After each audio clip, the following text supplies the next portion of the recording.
புத்தகத்திலிருந்து வாசகம். அதிகாரம் 8, இறை வார்த்தைகள் 26 30 முடிய.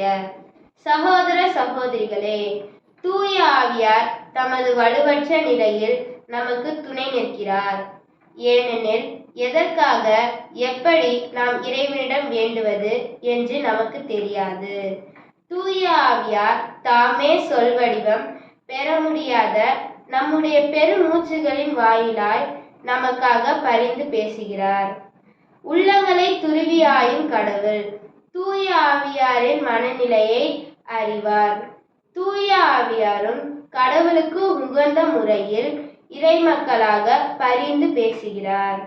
மேலும் கடவுளிடம் அன்பு கூர்பவர்களோடு, அதாவது அவரது திட்டத்திற்கேற்ப அழைக்கப்பட்டவர்களோடு, அவர்கள் நன்மைக்காகவே தூய ஆவியார் அனைத்திலும் ஒத்துழைக்கிறார் என்பது நமக்கு தெரியும்.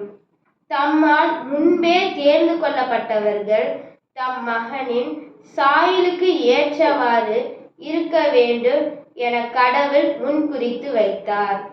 அச்சகோதர சகோதரிகள் பலரும் தம் மகன் தலை பேரானவராய் இருக்க வேண்டும் என்றே இப்படி செய்தார்.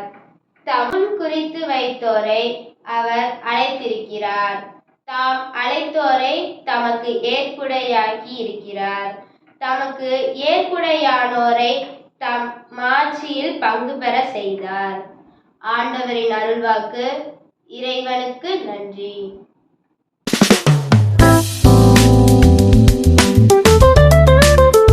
நற்செய்தி வாசகம். புனித லூக்கா எழுதிய நற்செய்தியிலிருந்து வாசகம். அதிகாரம் 13, இறை வார்த்தைகள் 22 30 முடிய. அக்காலத்தில் இயேசு நகர்கள் ஊர்கள் தோறும் கற்பித்துக் கொண்டே இஸ்ரேல் நோக்கி பயணம் மேற்கொண்டார். அப்பொழுது ஒருவர் அவரிடம், ஆண்டவரே, மீட்பு பெறுவோர் சிலர் மட்டும்தானா என்று கேட்டார். அதற்கு அவர் அவர்களிடம் கூறியது, இடுக்கமான வாயில் வழியாக நுழைய வருந்தி முயலுங்கள். ஏனெனில் பலர் உள்ளே செல்ல முயன்றும் இயலாமற் போகும்.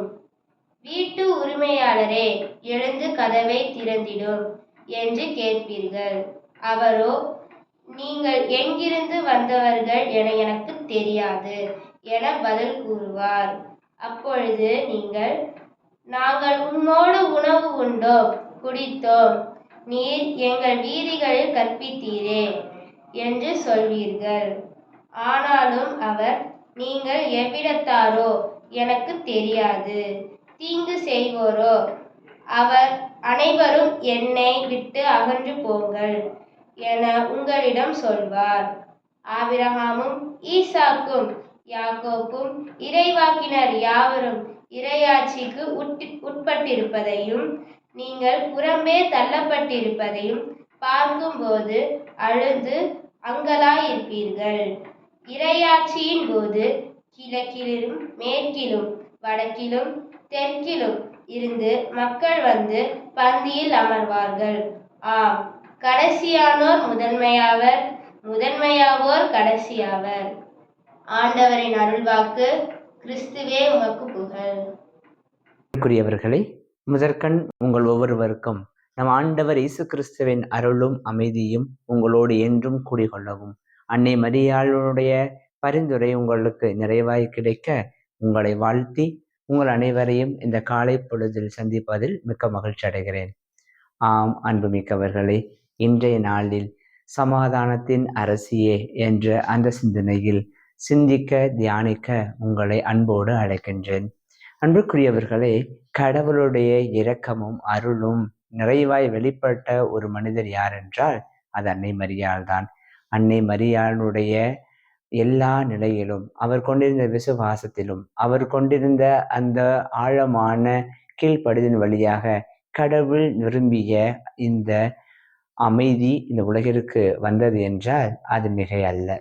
ஆம், அன்புமிக்கவர்களே, இத்தகைய நல்ல உன்னத்தை கொண்டவராக அமைதியின் அரசி என்ற அந்த வார்த்தையை உலகறிய காட்டியவர் திருத்தந்தை 15ஆம் ஆசீர்வாதப்பர்.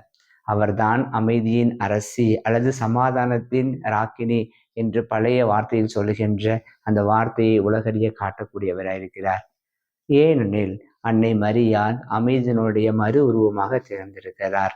அன்னை மரியாள் இந்த உலகிற்கு மிக அமைதியை தரக்கூடியவராய் இருக்கிறார் என்பதை திருத்தந்தை அவர்கள் உணர்ந்திருக்கிறார்கள். ஆம் அன்பானவர்களை, திரு ஜெபமாலையை கொடுக்கின்ற பொழுதும் கூட நமக்கெல்லாம் நன்றாக தெரியும், அந்த அன்னை அந்த 2 சிறுமிகளிடம் கொடுக்கின்ற பொழுது உலக அமைதிக்காக போர்கள், வன்முறைகள் இவை அனைத்திலும் ஒழிய வேண்டும் என்பதை மனதில் வைத்தவராக, அதனை உலகறிய காட்ட வேண்டும், இதை எடுத்துரைக்க வேண்டும் என்பதை நியமித்தவராக அந்த திரு ஜெபமாலையை கையில் கொடுக்கிறார் என்பதை நாம் பார்க்கின்றோம். ஆம், அன்னை இருக்கின்ற இடத்தில் அங்கே சமாதானம் இருக்கும். இந்த நெடுந்த சிந்தனையில் இன்றைய நாளில் நாம் சிந்திப்போம். தொடர்ந்து அன்னை எப்படி ஒரு அமைதிக்கு எடுப்பிடமாக இருக்கிறாரோ அதே போல நாம் எல்லா நிலையிலும் இந்த திரு அவையை கட்டி காப்பதிலும் மேலுமாக அன்னையினுடைய இந்த அளப்பரிய பங்கு அதிகமாக இருக்கிறது என்பதை நாம் உணர்ந்திருக்கின்றோம். தொடர்ந்து நம்மளுடைய வாழ்விலும் நாம் மேற்கொள்ளக்கூடிய எல்லா காரியங்களிலும் அன்னையினுடைய நிறைவான பரிந்துரை இருக்க இந்த நாளில் அருள் வேண்டுவோம். அன்னை எங்கெல்லாம் இருக்கிறாரோ அங்கெல்லாம் அமைதி நிலவும். ஆம், இந்த உலகில் காணக்கூடக்கூடிய போர், வன்முறைகள், சண்டை, சச்சரவு, பொறாமை, சீற்றம் என எல்லா வகையான வன்முறைகளுக்கும் எதிராக அமைதியின் கொடி நிலைநாட்ட இந்த நாளில் அருள் வேண்டுவோம். அன்னை எவ்வாறு ஆண்டவர் இயேசு கிறிஸ்துவிடமிருந்து அந்த அமைதியை பெற்று தருகிறாரோ அதே அமைதியை அன்னையினுடைய பிள்ளைகளாக நாமும் இந்த உலகில் நிலைநாட்ட அருள் வேண்டுவோம். மன்றாடுவோமாக. என்றென்றும் வாழும் எல்லாம் வல்ல இறைவா, அமைதியின் அரசி என்ற இந்த சிந்தனையில் நாங்கள் இன்றைய நாளில் சிந்தித்துக் கொண்டிருக்கின்றோம். நாங்களும் எங்களுடைய குடும்பங்களிலும் நாங்கள் வாழ்கின்ற சமூகத்திலும் அமைதியை நிலைநாட்டக்கூடிய கருவிகளாக உருவெடுக்க அருள் புரிவீராக. எங்களுடைய சொல்லிலும் செயலிலும் எல்லா நிலையிலும் அமைதியை மட்டுமே நாங்கள் மனதில் கொண்டவர்களாக, அதன் வழியாக சமரசம், சமத்துவம் என்ற அந்த உயரிய பண்புகள் வளர அருள் புரிவீராக. அன்னை மரியாள் எங்களுக்காக தொடர்ந்து பேசுவீராக. எங்கள் ஆண்டவராகிய கிறிஸ்து வழியாக உம்மை மன்றாடுகிறோம். ஆமென். இந்த நாள் அமைதியின் நாளாக, இனிய நாளாக அமைய உங்களை வாழ்த்துகிறேன். உங்களுக்காகவும் ஜெபிக்கிறேன்.